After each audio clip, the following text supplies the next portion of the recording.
Every day, we move through the same quiet miracle. Morning becomes noon, noon fades to evening, and evening dissolves into night. But somewhere in the deepest hour of that night, the time just before dawn, something shifts. Two very different groups of people cross paths. One is just closing their eyes. The other is just opening theirs. We assume that the person opening their eyes is the one waking up.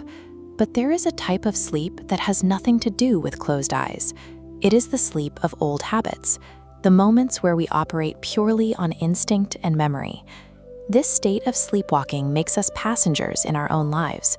We react to external stimuli rather than choosing our responses. We snap at a coworker or let a minor inconvenience derail our mood, acting as if the outside world is the only thing determining our internal state. Real waking begins when you identify the space between an event and your reaction to it. In that quiet pause, you see that your thoughts aren't mandatory commands. They are patterns you can observe and redirect. Recognizing that gap is what allows you to finally claim agency over who you become each day. Despite having that capacity for choice, most of us begin the day by surrendering it. Before our feet even touch the floor, we reach for our phones in the dark. In the first hour after waking, your brain is in its most highly absorbent, impressionable state. It is a blank slate, actively searching for the baseline frequency that will govern the rest of your waking hours. And almost immediately, we fill that space with chaos. We ingest digital outrage, stressful news headlines, and a barrage of notifications. The very first thing entering a highly vulnerable system is a flood of external conflict. This cognitive input-output loop demonstrates how that noise becomes behavior. When nodes representing chaotic early inputs, like an aggressive email or a tragic headline, enter the system, they filter down directly into nodes representing your emotional outputs. The initial stimulus maps directly to a state of stress and reactivity. That initial surge of stress establishes a heightened defensive baseline. It sets the tone for how your brain will process every subsequent meeting, conversation, and challenge you face for the next 12 hours. By consuming chaos in the first minutes of the morning, we unknowingly hand over the steering wheel. We allow external forces to decide how we will treat the people around us. You can see the result of this in almost any household. The first person to wake up sets the temperature for everyone else. Their emotional state rapidly becomes the baseline for the entire room. That early riser operates on an internal battery. The human capacity to remain patient and calm is a finite resource. It doesn't generate itself spontaneously. It requires a deliberate source of power.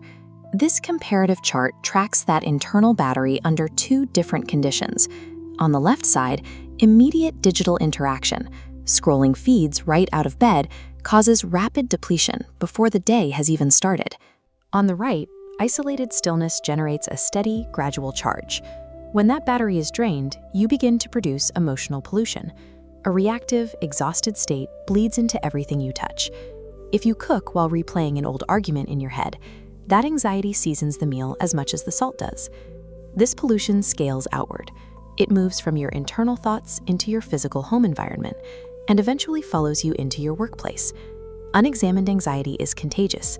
If you skip the necessary step of charging your own system, you operate on a deficit, and a person running on a deficit becomes a distributor of chaos to everyone they meet.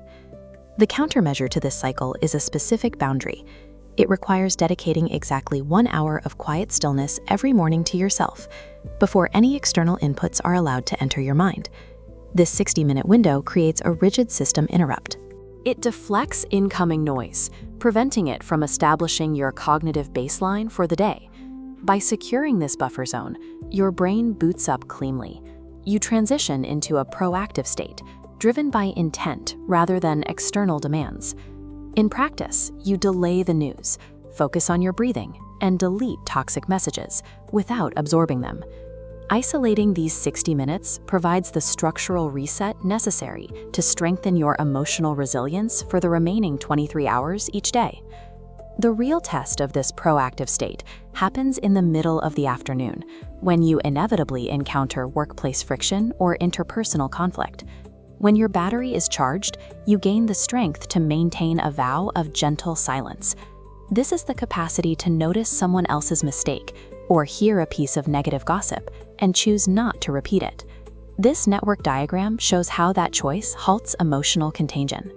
A pulse of negativity travels rapidly from person to person, but when it hits a shielded node, an individual operating from a proactive state, the reaction stops. By refusing to vocalize or forward that negativity, you starve the pollution of its oxygen until it dissolves.